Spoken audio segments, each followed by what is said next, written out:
ജ്യോതിഷ പങ്ക്തിയിലേക്ക് എല്ലാ പ്രേക്ഷകർക്കും സ്വാഗതം. ഇന്ന് വിചിന്തനം ചെയ്യുന്നത് ആഴ്ചഫലത്തെക്കുറിച്ചാണ്. 2024 ഡിസംബർ മാസം 15-ാം തീയതി മുതൽ 21-ാം തീയതി വരെയുള്ള ഒരു ആഴ്ചത്തെ ഫലമാണ് പറയുന്നത്. 1200 കൊല്ലവർഷം 1200-ാം ആണ്ട് വൃശ്ചിക മാസം 30-ാം തീയതി മുതൽ ധനു മാസം 6-ാം തീയതി വരെയുള്ള ഒരു ആഴ്ച. ഞാൻ ഹരികുമാർ, ദേവി ജ്യോതിഷാലയം, കാവുംപടി, മണർകാട്, കോട്ടയം.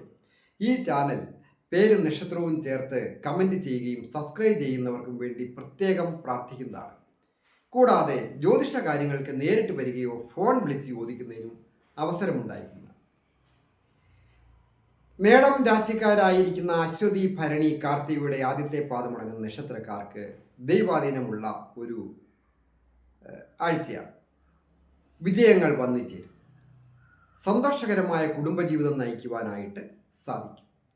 അതുപോലെ തന്നെ ധന ആഗമന യോഗവും തൊഴിൽ പുരോഗതിയും ഒക്കെ കാണുന്നു. ധനസ്ഥാനത്തിൻ്റെ അധിപൻ തൊഴിൽ സ്ഥാനത്ത് നിൽക്കുന്ന ഒരു ആഴ്ചയാണ്. വിദ്യാർത്ഥികൾക്ക് വിജയവും വന്നു ചേരും. ദമ്പതികളായിട്ടുള്ളവർക്കും അഭിവൃദ്ധിയുടെ ഒരു ആഴ്ചയാണ്. ഏറ്റവും പ്രധാനമായിട്ട് ദേവീക്ഷേത്ര ദർശനം നടത്തി പ്രാർത്ഥിക്കുന്നതും യഥാശക്തി വഴിപാടുകളൊക്കെ ചെയ്യുക. പുരോഗതികൾ വന്നു ചേരും. ഇടവം രാശിക്കാരായിരിക്കുന്ന കാർത്തികയുടെ 2, 3, 4 പാദങ്ങളും രോഹിണിയും മകയിരത്തിൻ്റെ ആദ്യത്തെ 1, 2 പാദങ്ങളും അടങ്ങുന്ന നക്ഷത്രക്കാർക്ക് ഈ ആഴ്ച ദൈവാധീനമുണ്ട്. അതുപോലെ തന്നെ ഭാഗ്യം നല്ലതുപോലെയുണ്ട്. ആരോഗ്യപരമായ കാര്യങ്ങളൊക്കെ മെച്ചപ്പെടും. ഏതെങ്കിലും തരത്തിൽ രോഗാവസ്ഥകളൊക്കെ ഉള്ളവർക്ക് അതിൽ നിന്നൊക്കെ മുക്തി നേടുവാനായിട്ട് സാധിക്കുന്ന ഒരു ആഴ്ചയാണ്. പൊതുവെ ദമ്പതികളായിട്ടുള്ളവർക്ക് സുഖകരമായ ഒരു ആഴ്ചയാണ്. വിദ്യാർത്ഥികൾക്ക് വിദ്യാലസത വന്നു വിടുന്നതിനോ ഉദ്ദേശിച്ച രീതിയിൽ മാർക്ക് സ്കോർ ചെയ്യാൻ സാധിക്കാതെ വരികയോ ഒക്കെ ചെയ്യുവാൻ സൂചനയുണ്ട്. തൊഴിൽ രംഗത്ത് എപ്പോഴും ചില പ്രശ്നങ്ങൾ ഉണ്ടാകാം. വളരെ തന്മയത്വമായിട്ടും വളരെ സ്നേഹപരമായിട്ടും സംസാരം കൊണ്ടും ഒക്കെ കൂടെ ഉള്ളവർക്ക്, അതായത് സഹപ്രവർത്തകരുടെയും മേലധികാരികളുടെയും ഒക്കെ ഒരു സഹകരണത്തിനായിട്ട് പ്രവർത്തിക്കുക. വിജയിക്കുവാനായിട്ട് സാധിക്കും. വന്നു ചേരുന്ന ധനം വിനിയോഗിക്കുന്ന കാര്യത്തിൽ അതീവ ശ്രദ്ധ വേണം. അധിക ചെലവുകൾ സൂചകമാണ്. സുഹൃത്തുക്കൾ സഹായത്തിന് ഉണ്ടാകുന്ന ഒരു ആഴ്ചയുമാണ്. മിഥുനം രാശിക്കാരായിരിക്കുന്ന മകയിരത്തിൻ്റെ 3, 4 പാദങ്ങളും തിരുവാതിരയും പുണരത്തിൻ്റെ ആദ്യത്തെ 1, 2, 3 പാദങ്ങളും അടങ്ങുന്ന നക്ഷത്രക്കാർക്ക് ദൈവാധീനവും ഭാഗ്യവുമുള്ള ആഴ്ചയാണ്. അതായത് സർവേശ്വരകാരകനായിരിക്കുന്ന വ്യാഴം, അത് നിവൃത്തിസ്ഥാനത്തിൻ്റെ അധിപൻ 12-ാം ഭാവത്തിൽ നിൽക്കുമ്പോൾ ജപ ധ്യാനാദികൾ കൊണ്ടും, അതായത് ശ്രീകൃഷ്ണ ഭഗവാനെ ഭജിക്കുക, വിഷ്ണു സഹസ്രനാമം ജപിക്കുകയൊക്കെ ചെയ്താൽ കൂടുതൽ ശ്രേയസ്സുകൾ വന്നു ചേരും. തൊഴിൽ രംഗത്ത് ചില പ്രശ്നങ്ങളൊക്കെ സൂചകമാണ്. രംഗത്ത് തൊഴിൽ ഭാവത്തിൽ രാഹു എന്ന് പറയുന്ന വിഘടനവാദി സ്ഥിതി ചെയ്യുന്നതിനാൽ വിഘടനപരമായിട്ട് തൊഴിൽപരമായും പല രീതിയിലുള്ള ക്ലേശങ്ങൾ ഈ ആഴ്ച മിഥുനം രാശിക്കാർക്ക് സൂചകമാണ്. കുടുംബത്തും അതിൻ്റേതായ ഒരു അലോസരതകൾ ഉണ്ടാകാം. അത് ഭാര്യാഭർത്തൃ ജീവിതത്തിലൊക്കെ അഭിപ്രായ വ്യത്യാസങ്ങളും പിണക്കങ്ങളും ഉണ്ടാകുവാൻ സൂചനയുള്ളതിനാൽ വളരെ സ്നേഹവും സന്തോഷകരവുമായി ജീവിക്കുവാനായിട്ട് വളരെയധികം ശ്രദ്ധിക്കുക. വിദ്യാർത്ഥികളായിരിക്കുന്നവർക്ക് വിജയം വന്നു ചേരും.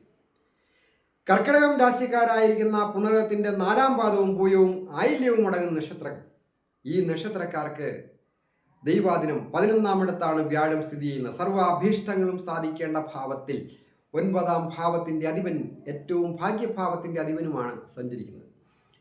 അപ്പോൾ ഭാഗ്യം കൊണ്ട് പല കാര്യങ്ങളും ദീർഘകാലമായിട്ട് നടക്കുകയില്ല എന്ന് വിചാരിച്ച കാര്യങ്ങൾ ഒക്കെ ആലോചിച്ച് പ്രവർത്തിച്ചാൽ വിജയിക്കുവാൻ സാധിക്കും. പരീക്ഷകൾ, ടെസ്റ്റുകൾ പാസ്സാകുവാനും ഇൻ്റർവ്യൂവിൽ പാസ്സാകുവാനും തൊഴിൽ രംഗത്തെ പ്രശ്നങ്ങളൊക്കെ പരിഹരിക്കുന്നതിനും ഏതെങ്കിലും തരത്തിൽ കടങ്ങളൊക്കെ വീടുന്നതിനും ഒക്കെ സാധ്യതയുണ്ട്. പരമാവധി ശ്രദ്ധിക്കുക. ദമ്പതികളായിട്ടുള്ളവർക്കും ഐശ്വര്യപൂർണ്ണമായ കാലം. കുടുംബത്തും സന്തോഷം വന്നു ചേരും. ഭൂമി വന്നു ചേരുന്നതിനും യോഗമുള്ള ഒരു ആഴ്ചയാണ്. ഏറ്റവും പ്രധാനമായിട്ട് ദുർഗാദേവി ക്ഷേത്ര ദർശനം നടത്തി പ്രാർത്ഥിക്കുക. യഥാശക്തി വഴിപാടുകൾ ചെയ്യുക. വിജയിക്കുവാനായിട്ട് സാധിക്കും. ചിങ്ങം രാശിക്കാരായിരിക്കുന്ന മകം പൂരം ഉത്രത്തിൻ്റെ ആദ്യത്തെ പാദമടങ്ങുന്ന നക്ഷത്രക്കാർക്ക് ദൈവാധീനവും ഭാഗ്യവുമുണ്ട്. തൊഴിൽ രംഗത്ത് ചില ക്ലേശങ്ങൾ ഉണ്ടാകാം. ധന വരവിന് കുറവുകൾ സംഭവിക്കാം. അത് വന്നു ചേരുന്ന ധനം വേണ്ട രീതിയിലൊക്കെ ഉപയോഗപ്പെടുത്തി പരമാവധി ചിലവുകൾ ചുരുക്കാൻ ശ്രദ്ധിക്കണം. സഹോദര സ്ഥാനീയർ മൂലമോ സുഹൃത്തുക്കൾ മൂലമോ ചില അധിക ക്ലേശങ്ങളൊക്കെ സൂചകമാണ്. കൂടാതെ ദമ്പതികളായിട്ടുള്ളവർക്ക് ചില അഭിപ്രായ വ്യത്യാസങ്ങൾ ഉണ്ടാകുന്നതിന് സൂചനയുണ്ട്. ദാമ്പത്യ ഭാവത്തിൽ ശനിയാണല്ലോ സ്ഥിതി ചെയ്യുന്നത്. വിദ്യാർത്ഥികൾക്ക് വിജയങ്ങൾ വന്നു ചേരും. സന്താനങ്ങളെ കൊണ്ട്, അതായത് ദമ്പതികളായിട്ടുള്ളവർ അവരുടെ മക്കളെ കൊണ്ട്, കൊച്ചുകുട്ടികളായാലും പ്രായമായവരായാലും അവരെ കൊണ്ട് ചില ക്ലേശങ്ങളൊക്കെ ഈ ആഴ്ച പൊതുവെ സൂചകമാണ്. വിദേശത്തായിരിക്കുന്നവർക്കും വിദേശത്ത് പോകണമെന്ന് ആഗ്രഹിക്കുന്നവർക്കുമൊക്കെ വളരെ അനുകൂലമായ ഒരു ആഴ്ച. പ്രധാനമായിട്ടും മഹാദേവന് ജലധാര പോലെയുള്ള വഴിപാടുകൾ ചെയ്യുക, ദേഷ്യം നിയന്ത്രിക്കുക, കാര്യങ്ങളൊക്കെ സാധിക്കും. കന്നി രാശിക്കാരായിരിക്കുന്ന ഉത്തരത്തിൻ്റെ 2, 3, 4 പാദങ്ങളും അത്തവും ചിത്തിരയുടെ ആദ്യത്തെ 1, 2 പാദങ്ങളും അടങ്ങുന്ന നക്ഷത്രക്കാർക്ക് 9ാം ഭാവം അത് ഭാഗ്യഭാവമാണ്. അവിടെ വ്യാഴം സ്ഥിതി ചെയ്യുന്നു. സർവേശ്വരകാരകനായ വ്യാഴം സ്ഥിതി ചെയ്യുന്നു. ധനസ്ഥാനത്തിൻ്റെ അധിപൻ 5ാം ഭാവമായ ഭാഗ്യസ്ഥാനത്തും സ്ഥിതി ചെയ്യുന്നു. അങ്ങനെ നോക്കുമ്പോൾ വളരെയധികം ഭാഗ്യാവസ്ഥകൾ വന്നു ചേരുവാൻ യോഗമുള്ള ഒരു ആഴ്ചയാണ്. കലാകാരന്മാരായിരിക്കുന്നവർക്ക് വളരെ വിജയങ്ങൾ വന്നു ചേരും. കലാരംഗത്ത് പഠിക്കുന്നവർക്കും പഠിപ്പിക്കുന്നവർക്കും അരങ്ങത്ത് പ്രവർത്തിക്കുന്നവർക്കും അതിൻ്റെ ആവാന്തര വിഭാഗങ്ങളിൽ ജോലി ചെയ്യുന്നവർക്കും പുരോഗതികൾ വന്നു ചേരും. അതുപോലെ തന്നെയാണ് മെഡിക്കൽ രംഗം, അതുപോലെ IT രംഗത്തൊക്കെ ജോലി ചെയ്യുന്നവർ, അവർക്ക് നല്ല രീതിയിൽ പെർഫോം ചെയ്ത് മേലധികാരികളിൽ നിന്നൊക്കെ ഒരു അംഗീകാരവും ഒരു പരിഗണനയും ഒക്കെ കിട്ടുകയും തൊഴിൽ പുരോഗതി വന്നു ചേരുന്നതിനും വിദ്യാർത്ഥികൾക്ക് വിജയങ്ങൾ വന്നു ചേരുന്നതിനും ഒക്കെ യോഗമുണ്ട്. ശാരീരികമായ ചില പ്രശ്നങ്ങളൊക്കെ അലട്ടാം. ദമ്പതികളായിട്ടുള്ളവർക്കും അത്ര സുഖകരമായിരിക്കുന്ന കാലമല്ല. ഏറ്റവും പ്രധാനമായിട്ട് ബ്രഹ്മരക്ഷസിന് പാൽപ്പായസം കഴിക്കുക. കൂടാതെ നാഗരാജ ക്ഷേത്ര ദർശനം നടത്തുന്നതും തൊട്ടടുത്തുള്ള സർപ്പക്കാവിലൊക്കെ മഞ്ഞൾപ്പൊടിയൊക്കെ സമർപ്പിച്ച് പ്രാർത്ഥിച്ചാൽ മനസ്സിൻ്റെ ക്ലേശങ്ങളൊക്കെ മാറി സന്തോഷകരമായിട്ട് കുടുംബജീവിതം നയിക്കുവാനായിട്ട് സാധിക്കും. തുലാം രാശിക്കാരായിരിക്കുന്ന ചിത്രയുടെ 3, 4 പാദവും ചോതിയും വിശാഖത്തിൻ്റെ ആദ്യത്തെ 1, 2, 3 പാദങ്ങളും അടങ്ങുന്ന നക്ഷത്രക്കാർക്ക് ദൈവാധീനം കുറഞ്ഞിരിക്കുന്നു. ഏറ്റവും പ്രധാനമായിട്ട് ശ്രീകൃഷ്ണനെ ഭജിക്കുക. ശ്രീകൃഷ്ണ സ്വാമി ക്ഷേത്ര ദർശനം നടത്തുന്നു. വിഷ്ണു ക്ഷേത്ര ദർശനം നടത്തി ദ്രവ്യസഹിതം സമർപ്പിച്ച് പ്രാർത്ഥിക്കുകയും വിഷ്ണു സഹസ്രനാമം ജപിക്കുന്നതുമൊക്കെ ശ്രേയസ്സും യശസ്സും വർദ്ധിപ്പിക്കും, വിജയങ്ങൾ എത്തിക്കും, ധനം വന്നു ചേരുവാനായിട്ട് അനുകൂലമാകും. വിദേശത്ത് പോകണമെന്ന് ആഗ്രഹിക്കുന്നവർക്കും സാധിക്കും. വിദ്യാർത്ഥികൾ ആയിരിക്കുന്നവർക്ക് അലസത വന്നു വിടുവാനായിട്ട് വളരെ സൂചനയുണ്ട്. ജാഗ്രതയോടുകൂടി വേണം ടെസ്റ്റുകളിലൊക്കെ അറ്റൻഡ് ചെയ്യുവാനും ഇൻ്റർവ്യൂവിലൊക്കെ അറ്റൻഡ് ചെയ്യാനും. ദമ്പതികളായിട്ടുള്ളവർക്ക് പൊതുവെ ഐശ്വര്യം സമ്പൂർണമായ കാലം. വാഹനം വന്നു ചേരുന്നതിനോ ഗൃഹം വന്നു ചേരുന്നതിനോ ഒക്കെ അതിനായിട്ട് ശ്രമിക്കുന്നവർക്ക് സാധിക്കുന്ന ഒരു ആഴ്ചയാണ്. പ്രധാനമായിട്ട് അന്നപൂർണേശ്വരി ക്ഷേത്രത്തിൽ ദർശനം നടത്തി പ്രാർത്ഥിക്കുക, യഥാശക്തി അനുസരിച്ച് വഴിപാടുകൾ ചെയ്യുക, വിജയത്തിൽ എത്തിച്ചേരുവാനായിട്ട് സാധിക്കും. വൃശ്ചികം രാശിക്കാരായിരുന്ന വിശാഖത്തിൻ്റെ 4ാം പാദവും അനിഴവും കേട്ടയും അടങ്ങുന്ന നക്ഷത്രക്കാർക്ക് നിവൃത്തി സ്ഥാനത്ത് ഭാഗ്യാധിപനായ 5ാം ഭാവത്തിൻ്റെ അധിപനും 2ാം ഭാവം ധനസ്ഥാനത്തിൻ്റെ അധിപനുമൊക്കെ ആയിരിക്കുന്ന ആ വ്യാഴഗ്രഹം സ്ഥിതി ചെയ്യുന്ന കാലം. ഇപ്പം ജീവിത പങ്കാളിയുമായി ബന്ധപ്പെട്ട കാര്യങ്ങൾക്ക് നല്ല അനുഭവങ്ങൾ, കുടുംബത്തെ സന്തോഷമൊക്കെ വന്നു ചേരും. സ്ത്രീകളായാലും പുരുഷന്മാരായാലും ജീവിത പങ്കാളിയുടെ കുടുംബത്തിൽ നിന്ന് ഒരു വരുമാനം ഉണ്ടാകുന്നതിനും ജീവിത പങ്കാളിക്ക് ഒരു സാമ്പത്തിക അഭിവൃദ്ധി ഉണ്ടാകുന്ന ഒരു തൊഴിൽ വന്നു ചേരുന്നതിനുമൊക്കെ ഈ ആഴ്ച യോഗമുണ്ട്. വിദ്യാർത്ഥികൾക്ക് അലസത വന്നുപെടാതെ നോക്കണം. കൂടാതെ പ്രണയിക്കുന്നവർക്ക് പ്രണയഭംഗമുണ്ടാകാം. മാനാപമാനങ്ങളോ അവിഖ്യാതികളോ കേൾക്കുന്നതിനൊക്കെ സൂചനയുണ്ട്. തൊഴിൽ രംഗത്ത് വളരെ വിജയങ്ങൾ വന്നു ചേരും. എന്നിരുന്നാലും തൊഴിൽ രംഗത്ത് കൃത്യനിഷ്ഠ പാലിക്കുവാൻ വളരെ ശ്രദ്ധിക്കണം. മേൽജീവനക്കാരുടെയും മേലധികാരികളുടെയും കീഴ് ജീവനക്കാരുടെയും ഒക്കെ സഹകരണത്തിന് അത് ആവശ്യമാണ്. ഏറ്റവും പ്രധാനമായിട്ട് മുരുകന് ത്രിമധുരം, പായസം, മാല ഇതൊക്കെ വഴിപാടായിട്ട് കഴിക്കുന്നതും നെയ്വിളക്ക് തെളിയിക്കുന്നതും ഒക്കെ ശ്രേയസ്സും യശസ്സും വർദ്ധിപ്പിക്കുകയും ധൈര്യവും വീര്യവും ഒക്കെ വർദ്ധിക്കുന്നതിന് വളരെ നല്ലതാണ്. ധനു രാശിക്കാരായിരിക്കുന്ന മൂലം പൂരാട ഉത്രാടത്തിൻ്റെ ആദ്യത്തെ പാദമടങ്ങുന്ന നക്ഷത്രക്കാർക്ക് ദൈവാധീനം കുറഞ്ഞിരിക്കും. സർവീശ്വരകാരകനായിരിക്കുന്ന അതുപോലെ തന്നെ രാശ്യാധിപനായിരിക്കുന്ന സുഖസ്ഥാനത്തിൻ്റെ അധിപനായിരിക്കുന്ന വ്യാഴം നഷ്ടസ്ഥാനത്ത് നിൽക്കുമ്പോൾ പല വിധത്തിലും ഉള്ള നഷ്ടങ്ങളോ ക്ലേശങ്ങളോ കുടുംബത്തോ ശാരീരികമായിട്ട് ചില പ്രശ്നങ്ങളും രോഗാവസ്ഥകളും ഒക്കെ സൂചകമാണ്. അതിൽ നിന്നൊക്കെ മുക്തി നേടുവാൻ പ്രധാനമായിട്ട് വിഷ്ണു സഹസ്രനാമം ജപിക്കുന്നതും ശ്രീകൃഷ്ണസ്വാമി ക്ഷേത്ര ദർശനം നടത്തി പ്രാർത്ഥിക്കുന്നതും പൂജാരികൾക്കും ബ്രാഹ്മണർക്കും ഒക്കെ ദാനം ചെയ്യുന്നതും ഒക്കെ നല്ലതാണ്. നാഗരാജ ക്ഷേത്ര ദർശനം നടത്തി പ്രാർത്ഥിക്കുക. ദമ്പതികളായിട്ടുള്ളവർക്കും ഐശ്വര്യപൂർണ്ണമായി സന്തോഷകരമായ കുടുംബജീവിതം നയിക്കുന്നതിന് അത് അനിവാര്യമാണ്. തൊഴിൽപരമായ ക്ലേശങ്ങൾ മാറുന്നതിനും അത് വളരെ നല്ലതാണ്. സാമ്പത്തികമായ ചില നഷ്ടങ്ങൾ സൂചകമാണ്.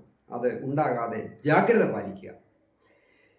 മകരം രാശിക്കാരായിരിക്കുന്ന ഉത്രാടത്തിൻ്റെ 2, 3, 4 പാദവും തിരുവോണവും അവിട്ടത്തിൻ്റെ ആദ്യത്തെ 1, 2 പാദങ്ങളും അടങ്ങുന്ന നക്ഷത്രക്കാർക്ക് ദൈവാധീനമുണ്ട്, ഭാഗ്യമുണ്ട്. അതായത് വ്യാഴം ഭാഗ്യസ്ഥാനമായ 5-ാമിടത്ത് സ്ഥിതി ചെയ്യുമ്പോൾ 9-ാം ഭാവാധിപൻ്റെ സ്ഥിതി 11-ാമിടത്ത് സർവ്വ അഭീഷ്ടങ്ങളും സാധിക്കേണ്ട ഭാവത്തിലായതിനാൽ ഈ ആഴ്ച അപ്രതീക്ഷിതമായ ചില ഭാഗ്യാവസ്ഥകൾ വന്നു ചേരുകയും അതുപോലെ തന്നെ കാര്യങ്ങളൊക്കെ നല്ല രീതിയിൽ വിചാരിച്ച കാര്യങ്ങൾ, മുൻകൂട്ടി പ്ലാൻ ചെയ്ത കാര്യങ്ങൾ അത് തടസ്സങ്ങൾ കൂടാതെ നടക്കുന്നതിനും യോഗമുണ്ട്. ദീർഘനാളുകളായിട്ട് കിട്ടാതെ കിടക്കുന്ന ഒരു കടം, അത് പണം കിട്ടാനുള്ളത് കിട്ടുവാൻ യോഗമുള്ള ഒരു ആഴ്ചയാണ്. കുടുംബത്തെ സന്തോഷകരമായ കുടുംബജീവിതം നയിക്കുവാൻ പറ്റും. ദമ്പതികളായിട്ടുള്ളവർക്കും പൊതുവെ ഐശ്വര്യപൂർണ്ണമായ കാലം. തൊഴിൽ രംഗം വിജയിക്കുകയും അപ്രതീക്ഷിതമായ ധനാഗമന യോഗവും ഉണ്ടാകും. ശനി പ്രീതികരമായ കാര്യങ്ങളും ശ്രീകൃഷ്ണ ഭഗവാന് അനുകൂലമാക്കുവാൻ പാൽപ്പായസം പോലെയുള്ള വഴിപാടുകൾ, ശാസ്താവൻ നീരാഞ്ജനം പോലെയുള്ള വഴിപാടുകളൊക്കെ ചെയ്ത് വളരെ വിജയങ്ങൾ വരിക്കുവാനായിട്ട് സാധിക്കും. കുംഭം രാശിക്കാരായിരിക്കുന്ന അവിട്ടത്തിൻ്റെ 3, 4 പാദവും ചതയവും പൂരിട്ടാതി ആദ്യത്തെ 1, 2, 3 പാദങ്ങളും അടങ്ങുന്ന നക്ഷത്രക്കാർക്ക് എല്ലാവിധ ദൈവാധീനവും ഉണ്ട്. എന്നിരുന്നാലും 7ാം ശനി ജന്മത്തിൽ അനുഭവിക്കുന്ന കാലമാണ്. വളരെയധികം ദുഃഖങ്ങളും ദുരിതങ്ങളും ഒക്കെ അനുഭവിച്ച് കഴിഞ്ഞു. പിന്നെ മറ്റൊരു പ്രധാന കാരണം, ഇതുവരെയും ശനിദോഷങ്ങളൊന്നും ഏൽക്കാതെ ഉള്ളവർ ഈ നക്ഷത്രക്കാർ ഉണ്ടെങ്കിൽ ഇനിയുള്ള 3 മാസം വളരെ ജാഗ്രത ആവശ്യമാണ്. അതായത് ഇനി മാർച്ച് മാസം 30-ാം തീയതി കൊണ്ട് ഈ 7ാം ശനി ജന്മത്തിലേത് തീരുകയാണ്. ജന്മത്തിൽ നിന്ന് തീരുന്നതിന് മുമ്പ് മറ്റ് ദുഃഖങ്ങളും ദുരിതങ്ങളും ഒന്നും ഉണ്ടാകാതെ ഒരു ജാഗ്രത എപ്പോഴും ആവശ്യമാണ്. വാക്കുകളൊക്കെ പ്രയോഗിക്കുക. അതായത് സുഹൃത്തുക്കളോടായാലും കുടുംബത്തായാലും മാതാപിതാക്കളോടായാലും പ്രത്യേകിച്ച് സന്താനങ്ങളോടോ ഒക്കെ നമ്മൾ സംസാരിക്കുമ്പോഴൊക്കെ വളരെ ദേഷ്യമുണ്ടാകാതെ വളരെ സൗഹൃദപരമായ സംഭാഷണങ്ങൾ ഒരു കുടുംബത്ത് വളരെ ആവശ്യമാണ്. വിദ്യാർത്ഥികളായിരിക്കുന്നവർക്ക് വിദ്യാവിജയങ്ങൾ വന്നു ചേരും. ദമ്പതികളായിട്ടുള്ളവർക്കും പൊതുവെ ഐശ്വര്യപൂർണ്ണമായ കാലം. തൊഴിൽ രംഗത്ത് വിജയത്തിൻ്റെ സാധ്യതകൾ വളരെ ഉണ്ട്. വന്നു ചേരുന്ന പണം അനാവത്ത് കാര്യങ്ങൾക്കായിട്ട് നഷ്ടപ്പെടാതെ, അതായത് നഷ്ടസാധ്യതയുള്ള കാര്യങ്ങൾക്ക് പണം ഇറക്കുന്നത് വളരെ ശ്രദ്ധിക്കുക. അത് നല്ല അറിവുള്ളവരുമായിട്ട് മാത്രം ഇടപെട്ടതിന് ശേഷം മാത്രമേ ഈ നക്ഷത്രക്കാർ സാമ്പത്തികം ഇറക്കി കൈകാര്യം ചെയ്യുന്ന കാര്യങ്ങൾ ചെയ്യാവൂ. ഏറ്റവും പ്രധാനമായിട്ട് ശനി പ്രീതികരമായ കാര്യങ്ങൾ ചെയ്യുക. ഗണപതി ഹോമം വഴിപാട് ചെയ്യുക, ശാസ്താവൻ നീരാഞ്ജനം, അതുപോലെ തന്നെ നവഗ്രഹ പ്രതിഷ്ഠയുള്ള ക്ഷേത്രത്തിൽ ശനി പൂജ ചെയ്യുന്നതും ഒക്കെ വളരെ ശ്രേയസ്കരമാണ്. അഭിവൃദ്ധികൾ വന്നു. മീനം രാശിക്കാരായിരിക്കുന്ന പൂട്ടാതി 4-ാം പാദം ഉത്രട്ടാതിയും രേവതിയും അടങ്ങുന്ന നക്ഷത്രക്കാർക്ക് പൊതുവെ ഐശ്വര്യസമ്പൂർണമായ ഒരു ആഴ്ചയാണ്. എന്നിരുന്നാലും ദൈവാധീനം ഒരു അല്പം കുറഞ്ഞിരിക്കും. ഭാഗ്യസ്ഥാനത്ത് ബുധൻ സ്ഥിതി ചെയ്യും. അങ്ങനെയൊക്കെ നോക്കുമ്പോൾ വളരെ നല്ലതാണ്. വിദ്യാർത്ഥികൾക്ക് വിജയങ്ങൾ വന്നു ചേരുന്നതിനും ടെസ്റ്റുകൾ പാസ്സാകുന്നതിനും ഇൻ്റർവ്യൂ പാസ്സാകുന്നതിനും പുതിയ ജോലിക്കായിട്ട് പ്രവേശിക്കുന്നതിനുമൊക്കെ ഈ ആഴ്ച കാത്തിരിക്കുന്നവർക്ക് സാധിക്കും. ദമ്പതികളായിട്ടുള്ളവർക്ക് പല വിധത്തിലുള്ള അഭിപ്രായ വ്യത്യാസങ്ങൾ ഉണ്ടാകാം. വളരെ ജാഗ്രതയും ശ്രദ്ധയും ഒക്കെ ആവശ്യമാണ്. തൊഴിൽ രംഗത്ത് പുരോഗതികൾ വന്നു ചേരും.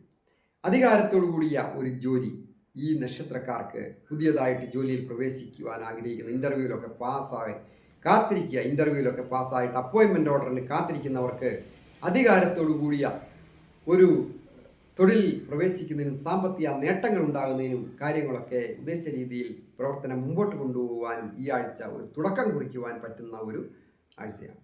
ഏറ്റവും പ്രധാനമായിട്ട് ശ്രീകൃഷ്ണസ്വാമിയെ ഭജിക്കുന്നതും നാഗരാജാവിന് മഞ്ഞൾപ്പൊടിയൊക്കെ വെച്ച് പ്രാർത്ഥിക്കുക, ശ്രീകൃഷ്ണ ഭഗവാന് പാൽപ്പായസം, തുളസിമാല, അതുപോലെ നെയ്വിളക്ക് ഒക്കെ സമർപ്പിക്കുന്നതും ശാസ്താവിന് നീരാഞ്ജനം പോലെയുള്ള വഴിപാടുകളൊക്കെ ചെയ്താൽ തടസ്സങ്ങളൊക്കെ മാറി, ക്ലേശങ്ങളൊക്കെ മാറി, വളരെയധികം പുരോഗതികൾ വന്നു ചേർന്ന് സൗഭാഗ്യത്തോടുകൂടി ജീവിക്കുവാനായിട്ട് സാധിക്കും.